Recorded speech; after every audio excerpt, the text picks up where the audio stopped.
Kalau ada ciri ini melekat pada diri kita, segera tobat. Karena resikonya bahaya. Pertama, nifak. Allahu Akbar. Orang yang disebut munafik. Cirinya 3. 1, idza haddatsa kadzaba. Kalau dia bicara dimanapun, hobinya berdusta.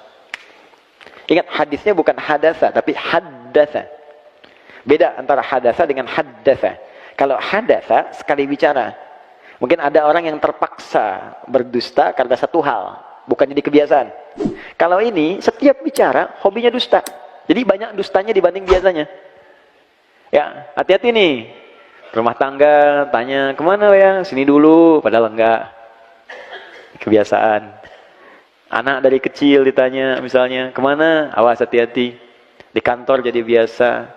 Terbiasa bermuamalah dusta. Hati-hati teman-teman, hati-hati. Kalau pilih-pilih pekerjaan yang baik-baik. Di diplomasi, dunia politik sekarang, ekonomi di perdagangan, berapa banyak orang dusta dengan barang jualan dan sebagainya. Promosi kan bagian dari pembicaraan. Bikin status, hoax, buzzer itu, hati-hati itu. Yang suka bikin yang buruk-buruk itu kan kebiasaan, jadi profesi. Sekarang jadi profesi. Nabi mengancam, dijadiin profesi. Nabi mengancam, jangan, hati-hati ini, kamu bisa jadi munafik, dijadikan profesi, itu bahaya. Nah, itu kalau nggak tobat, makanya kita doakan. Itu kalau malam bangun tuh doakan, ya Allah, jadikan yang orang belum baik jadi baik. Ya Allah, bukakan pintu tobat untuknya, berikan dia hidayah. Ya Allah, aku tahu rahmatmu lebih luas daripada hukumanmu, berikan mereka rahmatmu, berikan kami rahmatmu. Minta. Jadi jangan diperjelek juga, doakanlah. Mungkin ada yang statusnya buruk, ahli maksiat, doakan, mungkin dia jadi orang paling soleh dibanding kita di kemudian hari. Ya, minta sama Allah. Mungkin Anda punya teman-teman, doakan dia. Minta, berikan kebaikan untuknya. Nah, itu 1. Kemudian yang kedua, ciri orang munafik, ini hobi dusta, 1 hobi dusta. Nah, kemudian yang kedua, wa idza wa'ada akhlafa, sering ingkar janji. Sering ingkar janji.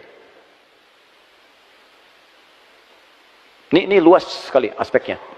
Ya, bisa di bab bisnis, bisa di bab apa saja, termasuk standar kehidupan. Jadi bukan sekali 2 kali, bukan karena kondisi terpaksa, tidak, tapi memang hobinya begitu. Jadi janji itu dianggap enteng untuk diingkari. Besok ketemu ya, terus gak datang dia. Kamu kemana? Aku udah nunggu. Maaf ya, aku ada pekerjaan misalnya atau apa. Tapi dianggap biasa aja, nggak ada apa. Bahkan kadang-kadang nggak ada maaf, sudah biasa. Itu hati-hati. 3. Wa idza tu'mina khana. Itu yang paling bahaya. Kalau diamanahi, dia berkhianat. Banyak berkhianat.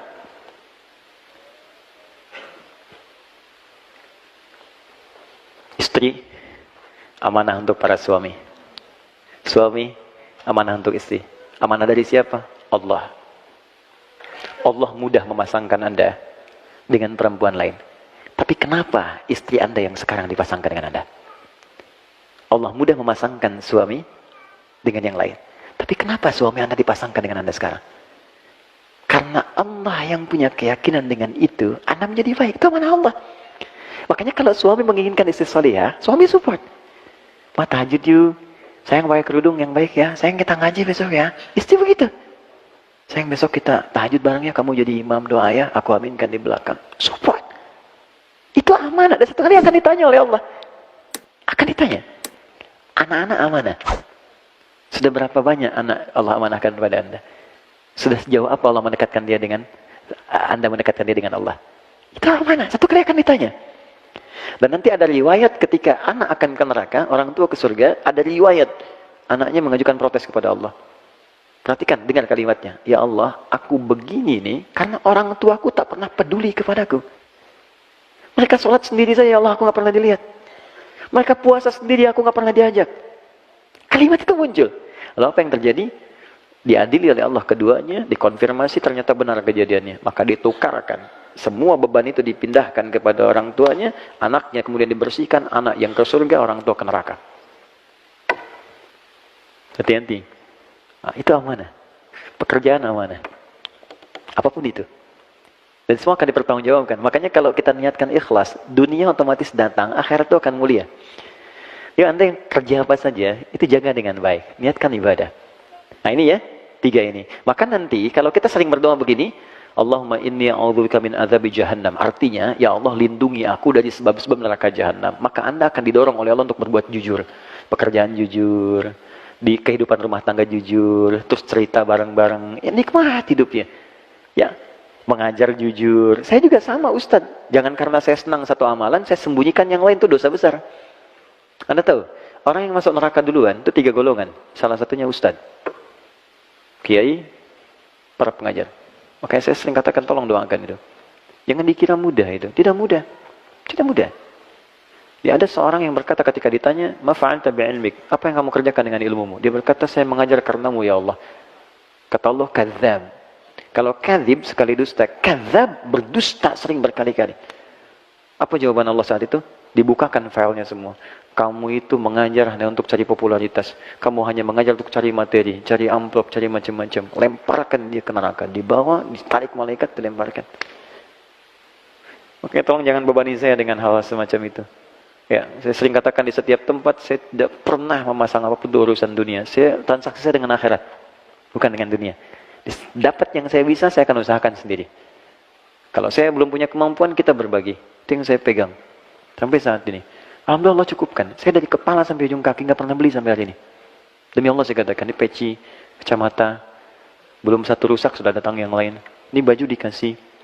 Hampir saya copot tadi buat Mas Dude. Nanti habis selesai saya copot. Ya. Baik. Ini celana sama, jam sama, hampir semua, hampir sampai saat ini. Siapa yang kasih? Allah. Dan saya nggak pernah minta apapun. Tunjukkan pada saya di mana saya ceramah, saya minta tarif, minta amplop. Semua saya datang. Dan berusaha, karena kita nggak tahu di titik mana kita bisa gagal. Popularitas dan sebagainya. Itu yang paling berbahaya. Yang kedua, orang kaya yang mengaku sering dermawan, sering nyumbang. Dia mengaku karena Allah.